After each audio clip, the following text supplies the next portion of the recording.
Hoje a gente vai compartilhar conversar um pouco nessa noite sobre um tema muito importante e eu creio que para muitas pessoas essencial, né?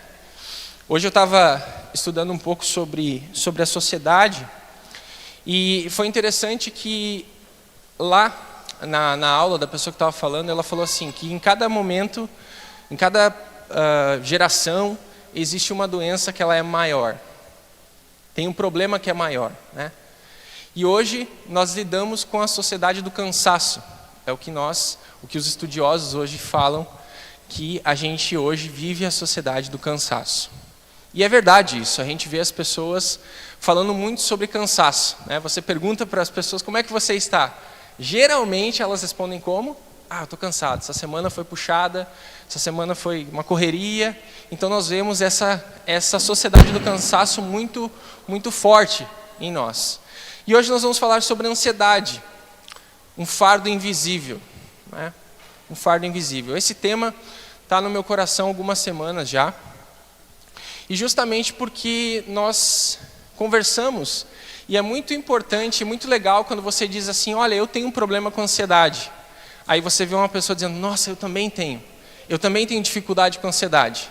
E eu não vou pedir para você levantar a mão e dizer, você tem problema não, mas a maioria de nós, em algum momento da vida, ou quem sabe esse momento, está passando por algum problema de ansiedade. Então nós vamos conversar sobre isso hoje, né? Ansiedade, uma coisa tão invisível. Às vezes a gente está conversando com as pessoas e a gente nem sabe a crise que elas podem estar tendo por conta da ansiedade, né? Essa semana eu e o pastor Vinícius, a gente viajou e estava o Rafa e o pastor Luiz junto. Aí o Vini contou uma história minha que eu nem lembrava. De um dia que eu tive uma crise de ansiedade muito forte. Foi o dia... Cadê o Vini? O Vini está lá. O Vini está dando risada já. Foi o dia que eu fui pedir a Miriam em namoro, minha esposa. Gente do céu. Foi uma situação muito ansiosa para mim. Por quê? Porque o meu sogro, pior que ele está vendo isso, o meu sogro é muito grande, cara. Ele é fortão, assim, né? E eu era magrinho, assim, mais ou menos.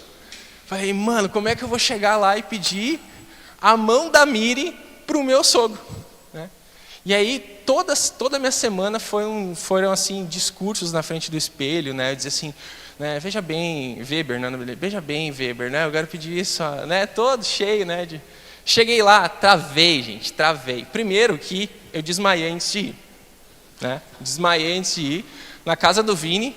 Segundo, eu não fui só, né? Primeira lição, não ande sozinho, né? Eu levei uma comitiva comigo junto, para intercessão, para que se desse alguma coisa lá também, né?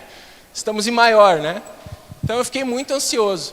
Aí cheguei lá, né? E preparei todo um discurso, né? Peguei até uns textos bíblicos para dar um tchan no meu sogro. Cheguei lá, gente, quando eu vi ele me olhando, porque ele sabia porque eu estava lá, eu falei, e agora, gente? Aí antes de eu entrar em casa, eu travei no carro do Vini, eu não conseguia andar, né? Coisas normais da vida da gente, né? Mas, moral da história, estou casado com a Miri, passei por essa prova aí, né? Hoje, então, meu sogro é muito, muito querido, passou o medo dele um pouco, né? Mas hoje nós vamos falar sobre ansiedade. E, talvez, você já ouviu ou já viu situações assim, pode passar. Pode dar um clique aí, por favor.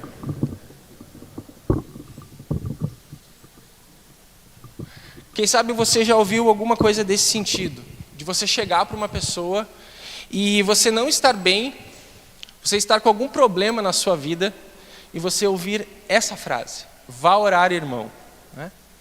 Geralmente, quando a gente fala sobre ansiedade com as pessoas, existem ainda pessoas que têm umas percepções e noções sobre quem sofre com ansiedade que não são boas e nem um pouco abençoadoras. Por exemplo, quem sabe você já ouviu em algum problema, e eu não digo só ansiedade, eu digo em depressão também, frases desse sentido, pode passar.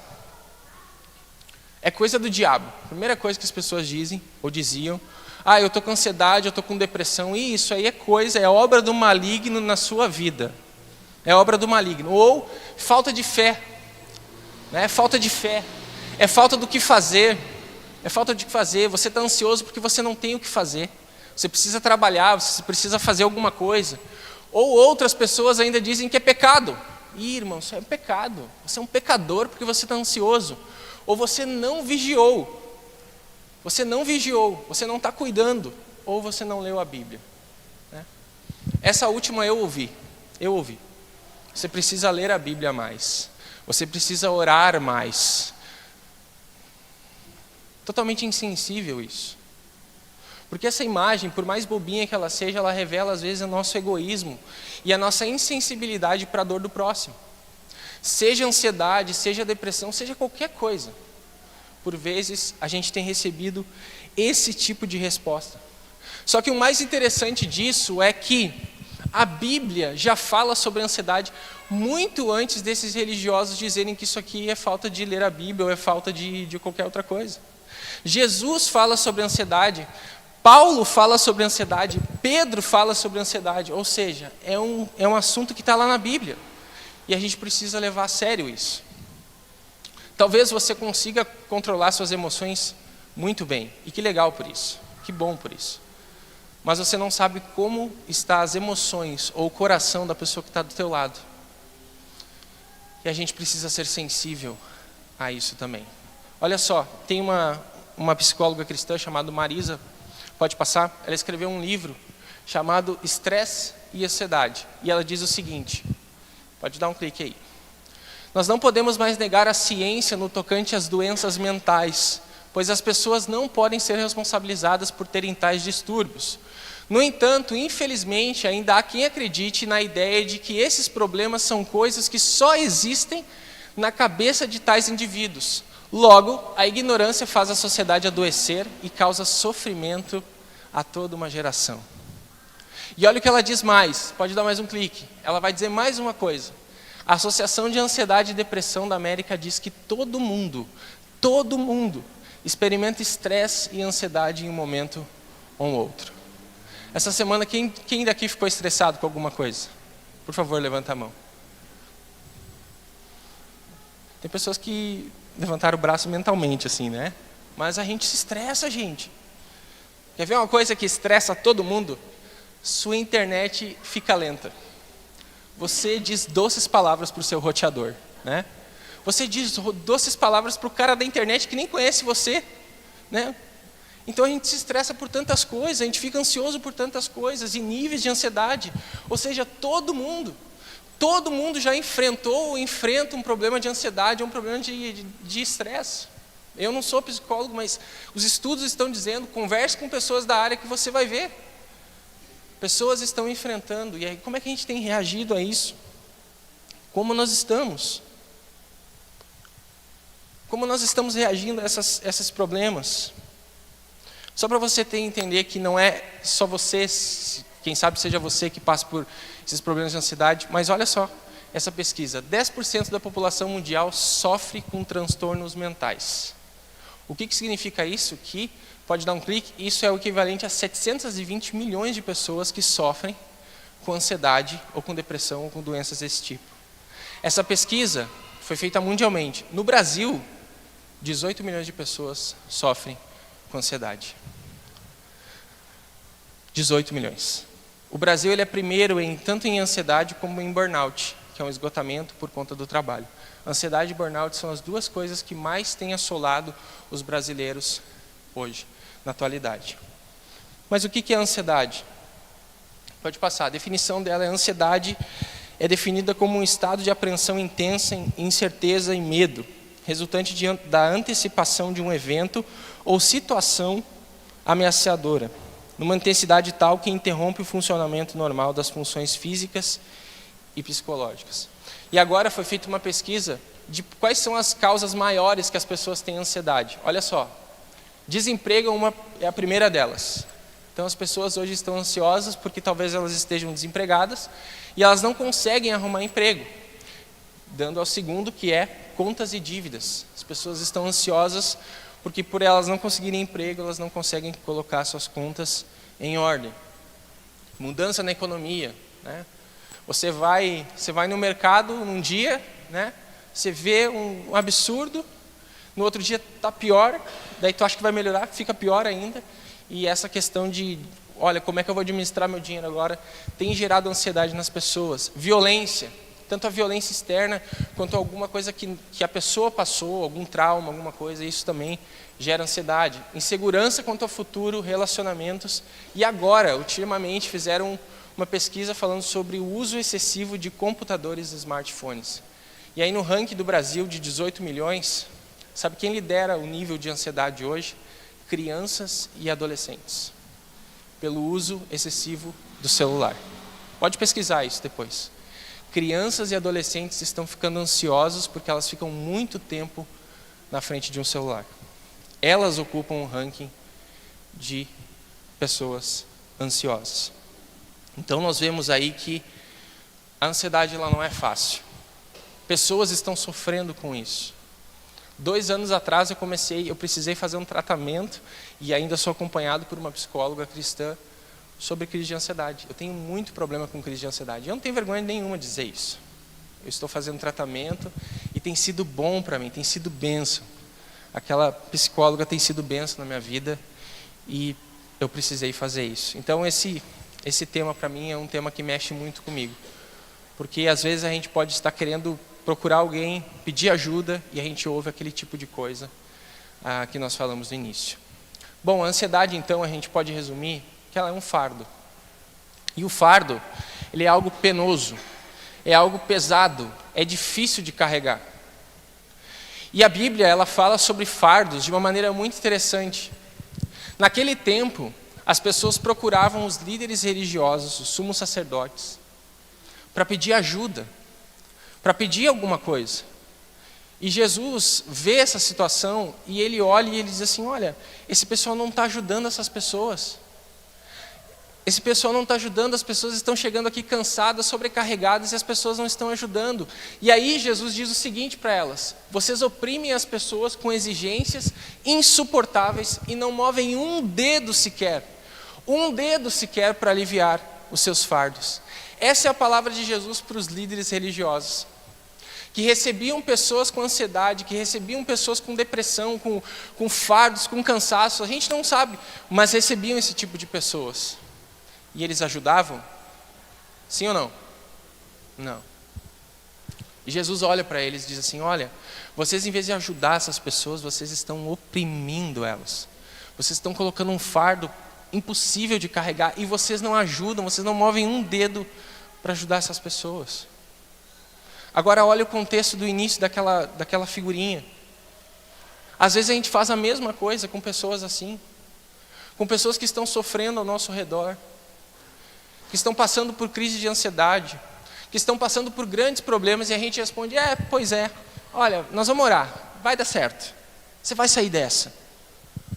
Mas a gente não se coloca, não dispõe o nosso tempo, não deixa Deus agir por meio da nossa vida. A gente está sendo que nem esses religiosos. Mas Jesus é diferente. E aqui para nós, até para a gente iniciar mesmo os pontos, a pessoa de Jesus Cristo é a pessoa mais importante e é ela que realmente compreende toda a sua dor. É isso que eu queria dizer para você. Talvez as pessoas não vão compreender. Talvez as pessoas vão até minimizar. Mas Jesus compreende toda a sua dor. Toda. Qualquer medinho e medão que você tenha, Jesus compreende e a palavra de Deus mostra isso. Aí Jesus age diferente. Como é que ele diz? Venham a mim todos vocês que estão cansados e sobrecarregados, e eu lhes darei descanso. Tomem sobre vocês o meu jugo. Deixem que eu lhes ensine, pois sou manso e humilde de coração, e vocês encontrarão descanso para a alma. O meu jugo é fácil de carregar e o fardo que eu lhes dou é leve. Jesus é completamente diferente desse sistema religioso daquela época, daquelas pessoas que eram insensíveis para a dor dos próximos. E aqui, para você entender, é mais ou menos assim, eu quis ilustrar, pode passar. Naquela religiosidade falsa, as pessoas chegavam para aquelas pessoas com todos os seus fardos, cansadas, oprimidas, sabe, precisando de alguma coisa. E o que elas recebiam? Mais fardo. Vai, pega esse fardo, coloca esse fardo aqui, e você tem que fazer isso, e fazer um monte de coisa, e aí sim, vai dar certo. Mais fardo. Agora no tempo da graça, Jesus está querendo dizer assim, olha, venham a mim, porque o meu jugo é leve e vocês vão ter descanso. Ou seja, sabe, você não precisa às vezes procurar, sabe, às vezes a gente quer botar Jesus nas pessoas como se aquelas pessoas fossem resolver todos os nossos problemas, e não. Pessoas decepcionam, a gente decepciona pessoas porque a gente é falível, a gente é pecador, a gente é fraco também. Então o que Jesus está querendo dizer para eles: olha, esqueçam isso, vocês estão procurando um lugar errado, vocês têm que olhar para mim, vocês têm que vir a mim. Eu vou dar um jugo diferente para vocês, eu vou dar um fardo diferente para vocês, e vocês vão enfim descansar. É isso que Jesus está querendo dizer. E esse texto, sobre Jesus ser manso e humilde, a gente vê algumas coisas. Uma pergunta que eu queria deixar para você é: você se sente cansado e sobrecarregado pela ansiedade? E talvez o seu problema não seja ansiedade, seja outro. Coloque outro ali, coloque o seu problema ali. Isso provavelmente tem te cansado, está sobrecarregando os seus ombros.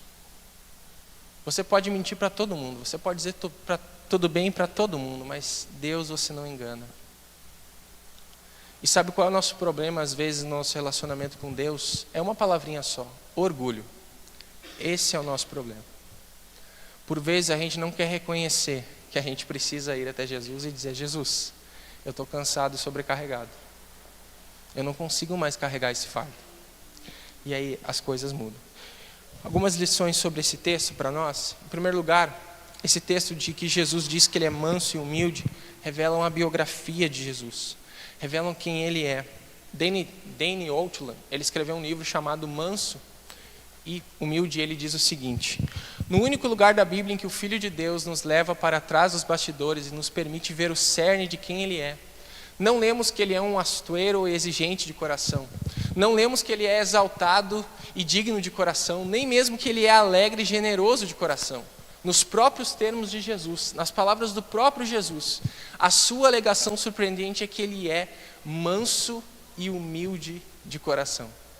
Jesus está dizendo para aquelas pessoas: olha, eu sou manso e humilde. Sabe qual é o conceito de manso aqui? Compreensível. Compreensível. Quando Jesus olha para aquelas pessoas e diz assim: eu sou manso, ele quer dizer assim: olha, eu sou compreensível, eu compreendo a sua dor. É isso. Jesus queria dizer para eles assim: olha, em vez de vocês irem lá para o templo, ter um monte de requisito para poder falar com Deus, eu sou manso, eu sou compreensível, eu sei o que você está sofrendo, eu sei o que é uma crise de ansiedade, eu sei o que é uma depressão, eu sei o que é o cansaço, eu sei o que é o peso das dívidas, das contas, eu sei o que é o problema dos relacionamentos, eu sei o que é o meu problema do coração, eu sei o que é o medo, eu sei, porque eu sou manso. É isso que Jesus está querendo dizer para eles. Ele é manso, e ele continua dizendo, pode passar, que Jesus é acessível.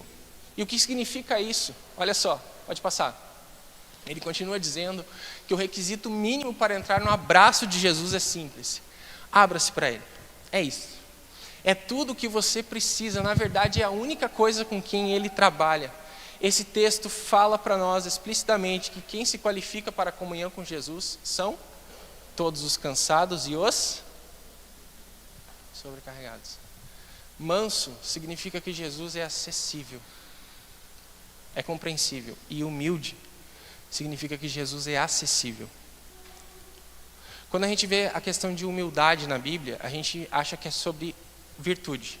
O Aurélio é humilde. Não. A maioria do contexto de humildade na Bíblia, no Novo Testamento, tem a ver com uma posição abaixo, se rebaixar. O que Jesus fez por nós foi exatamente isso. Jesus, ele não disse assim: olha, eu sou humildão, eu sou humilde. Não, ele mostrou para nós. E como é que ele fez isso? Eu sou humilde, eu estou acessível a você. Esse é o que ele quis dizer. Essa é a biografia de Jesus. Ele compreende a nossa dor e ele está acessível para resolver o nosso problema. Ele está ali, pronto. Sabe, a gente às vezes diz aquele jargão: eu não sei como é que você entrou aqui nessa noite, né? A gente sempre fala isso, mas é porque é verdade. Se todo mundo aqui tivesse bem, sabe, realizado na vida, você não estava aqui. Você estava fazendo outra coisa. Mas a igreja, ela é composta por pessoas que estão enfermas, que têm problemas, que passam por dificuldade, que são pecadoras, mas que são amadas por Deus, que recebem a graça de Jesus. E o que Jesus está querendo dizer para essas pessoas: olha, vocês estão indo lá naquelas pessoas que são falsos líderes, e vocês têm uma porta fechada que bate na cara de vocês, ou diz para vocês que só com mérito tu entra lá. Vocês estão procurando o lugar errado. Olhem para mim, eu sou manso, eu compreendo vocês, eu sou acessível a vocês. Aonde você tem colocado os teus olhos? O teu coração está onde? Está em Jesus ou está nas pessoas? Não é no pastor, o pastor não tem poder nenhum. Nós somos tão frágeis, tão miseráveis quanto todos nós. Nós somos fracos, nós dependemos de Deus. O ministério é de Deus, a igreja é de Deus. Jesus restaura as pessoas, não sou eu que restauro as pessoas. E sabe que às vezes a gente olha e quer dizer: não, eu vou lá naquele líder lá com todos os meus fardos, porque ele vai me aliviar. E aí o líder não alivia, porque ele precisa também ir na graça de Deus. Onde você tem colocado a tua esperança? Jesus é manso e humilde. Ele é manso, ele compreende, ele está acessível a todos nós. Amém? Amém. Só para ver se vocês estão juntos, né? Que o frio deixa a gente com sono assim às vezes. Bom, continuando. Dani vai dizer para nós, já falou, beleza. Jesus, ele é acessível. Olha só o que ele continua dizendo no livro. Não, fica aí, desculpa. Mas ele diz assim, que você não precisa descansar e se recompor e só depois vir a Jesus. Ele continua escrevendo isso no livro. O seu próprio fardo é o que qualifica para vir. O descanso dele é um presente, não é uma transação. Quer você esteja ativamente trabalhando duro para parar as pontas de sua vida, e aí são os cansados, ou quer se encontre passivelmente oprimido por algo fora do seu controle, sobrecarregado, o desejo de Jesus Cristo que você encontre descanso, de que você saia dessa tempestade, é maior do que o seu desejo de sair disso. É muito maior. Jesus, ele tem um interesse em nos dar descanso muito maior do que a gente quer. Essa é a graça de Deus. Essa é a graça de Deus. Só que Jesus, ele não é assim para todo mundo. Quando a gente vê o contexto de Jesus falando sobre o convite para que todas as pessoas cansadas e sobrecarregadas viessem até ele, a gente vê que versículos antes, Jesus está falando com aquelas pessoas que não estavam se arrependendo dos seus pecados. E o que eu quero deixar aqui é que ser manso e humilde não significa que Jesus é mole e hesitante. Não significa que Jesus é isso. Só que para pessoas orgulhosas, a Bíblia diz que Deus se opõe. Para pessoas que não se humilham e não reconhecem a sua fraqueza, Deus se opõe. Deus não trata com essas pessoas. Porque Deus é mau? Não, porque a pessoa não entendeu quem ela é. O quanto ela precisa de Deus. E esse texto, ele nos leva para uma coisa que é daqui que nós vamos concluir o nosso estudo, que são os benefícios da humilhação na Bíblia. A Bíblia é fantástica sobre essa questão de humilhação. Lembra que eu falei, humilhação na Bíblia, no Novo Testamento, não significa que é virtude, mas sim uma questão de nós nos colocarmos em um degrau abaixo. E há benefícios na Bíblia, sobre humilhação na Bíblia, eu queria que a gente pudesse ver sobre elas. 1 Pedro diz assim, pode voltar. Portanto, humilhem-se sobre o grande poder de Deus, e no tempo certo ele os exaltará.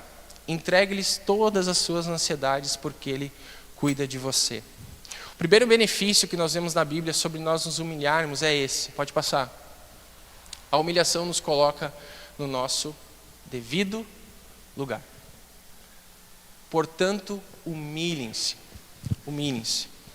Há um livro que eu li essa semana, que é da Jocelyn Wallace. Ela escreveu sobre ataques de pânico, é um livro cristão também, e diz: nós não somos todos poderosos, não somos oniscientes. Sem Deus, a nossa vida é assustadora e fora do controle, pois vivemos em um mundo no qual coisas ruins podem acontecer e acontecem. Então, quando eu me humilho perante o Senhor, quando eu me coloco perante o Senhor, eu estou me colocando no meu devido lugar. E qual é o meu devido lugar? Eu não controlo as minhas emoções. Eu não dou conta da minha vida sozinho. Eu não resolvo o problema do meu marido sozinho.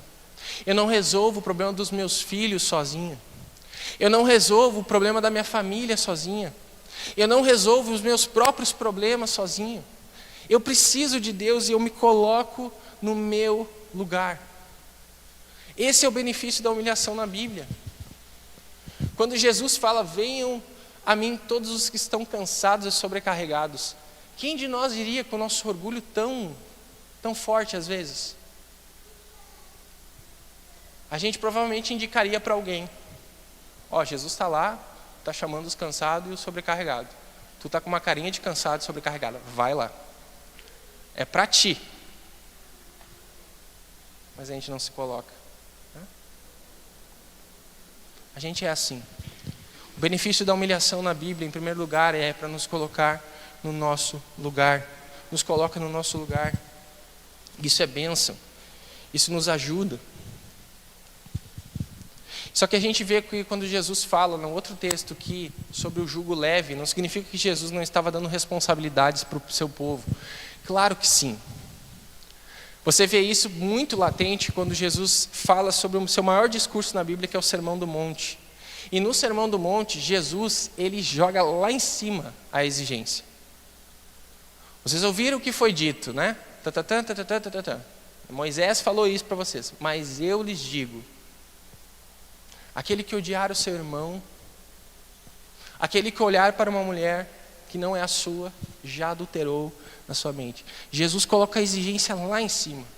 Aí os discípulos chegam para Jesus. Jesus, é impossível. Tem que ser muito bom para fazer tudo certo, para ter 100% contigo. E aí Jesus diz assim, exatamente isso. Eu jogo lá em cima a exigência para mostrar para você que você não pode sem mim. Que você não vive sem mim. Que você não consegue obedecer toda a lei. Você não consegue ser perfeitinho. Você precisa de mim. Se coloca no seu lugar. Nós somos seres totalmente dependentes de Deus. Totalmente. Totalmente. E a gente bota as coisas em vários outros tronos que a gente tem no nosso coração. Como se isso fosse nos dar uma vida tranquila. E sabe o que acontece com esses tronos de barro que a gente tem no nosso coração? A água bate e acaba tudo.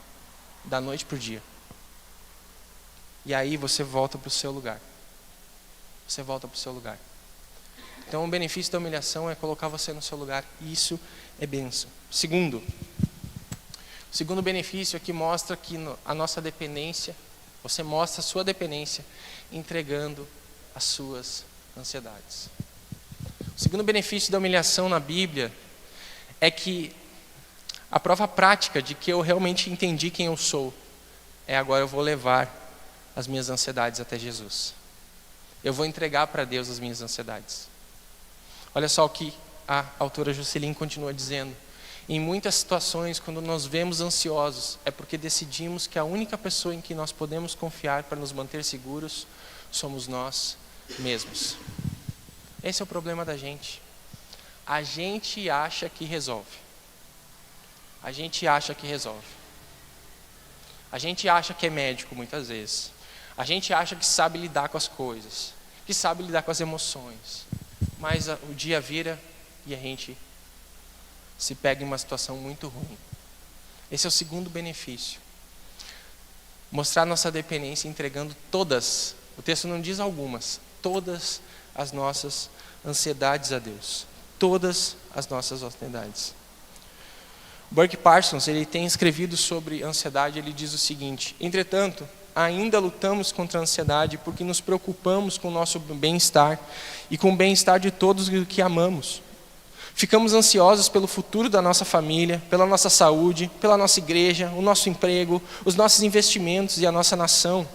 Portanto, nos importamos com ele. Nos tornamos ansiosos porque nos importamos, e nos importamos porque nós amamos. No entanto, o nosso amor e cuidado nos levarão à ansiedade, enquanto estivermos voltados para nós mesmos e não para Deus. Esse é o problema. Enquanto a gente achar que resolve, enquanto a gente achar que a gente controla a nossa vida, a gente vai viver ansioso. Viver ansioso. Só que eu sei que não é fácil. É lindo isso. é lindo. Mas numa crise de ansiedade é difícil. É um exercício muito forte isso.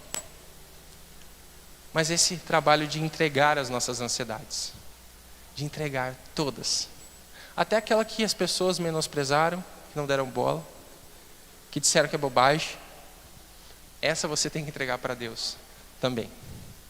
Essa você tem que entregar para Deus também.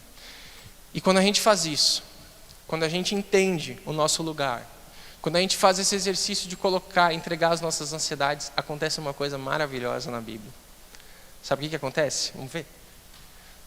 Nós percebemos que nós já somos cuidados. Como é que o texto termina de 1 Pedro? Pois Ele tem cuidado. Eu gosto da versão que diz: Ele já cuida de vós. Ele já cuida de você. Olha a diferença.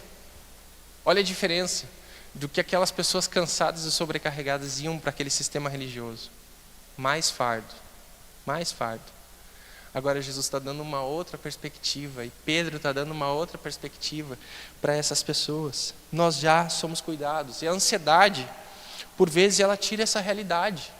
A gente não consegue enxergar as coisas, a gente vê o futuro e imagina um monte de coisa que às vezes nem vai acontecer. A gente cria cenários na nossa cabeça horríveis. E aí a gente perde. E uma das coisas que a gente fala é: Deus não está cuidando de mim. Deus me abandonou. Deus não me ama porque eu sou ansioso.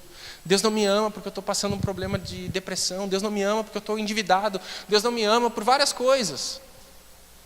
E a gente perde esse benefício de entender que Deus já cuida de nós. Deus já cuida. Sabe por que Deus já cuida? Porque o teu amanhã, Deus já cuidou. E não é frase para você, sabe, recortar e botar a música Oceans no fundo lá e fazer um rios, não. É porque Deus já cuidou mesmo. Né? Deus já cuidou. Deus sabe do nosso amanhã. Se eu vou estar vivo, se você vai estar vivo, é Deus que sabe. E o amanhã Ele já cuidou. Então a nossa entrega é dizer assim: ó Deus, está aqui as minhas ansiedades. Eu sei que o Senhor está cuidando. E eu louvo a Deus porque essa semana eu tive uma experiência assim. De que Ele já cuidou. Eu estava precisando de uma coisa muito.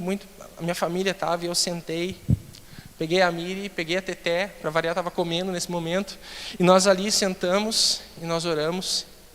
Deus, o Senhor sabe do que a gente precisa, o Senhor já cuidou de nós. E eu vim para o ensaio sexta-feira. Quando eu cheguei em casa, a Miri falou: amor, tu não sabe o que aconteceu. Deus já cuidou. Gente, Deus já cuida. Deus já cuida de nós. Sabe aquele laudo médico que você está aguardando? Deus já cuida. Sabe aquele resultado daquela prova, daquela aprovação, daquelas coisas? Deus já está cuidando. Isso não quer dizer que, olha, nossa, vai dar tudo certo na sua vida, we are the world, estamos tudo bem. Não. Não, talvez não dê, mas Deus está cuidando. E Ele vai derramar a sua graça. O que a mansidão é? Compreensão. E a humildade é que Jesus é acessível. Ele compreende. Não passou desapercebido. Não passa desapercebido dor nenhuma de Deus. Não passa. Não passa. Ele está cuidando de nós.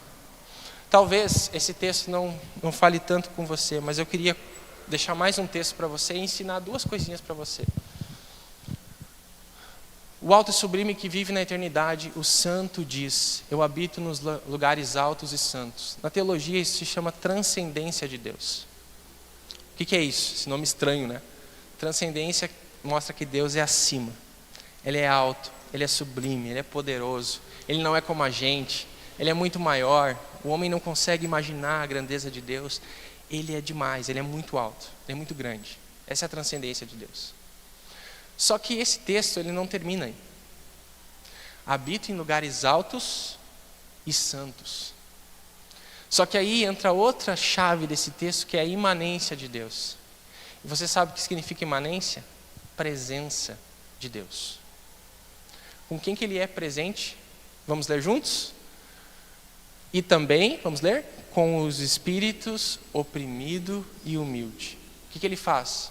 Dou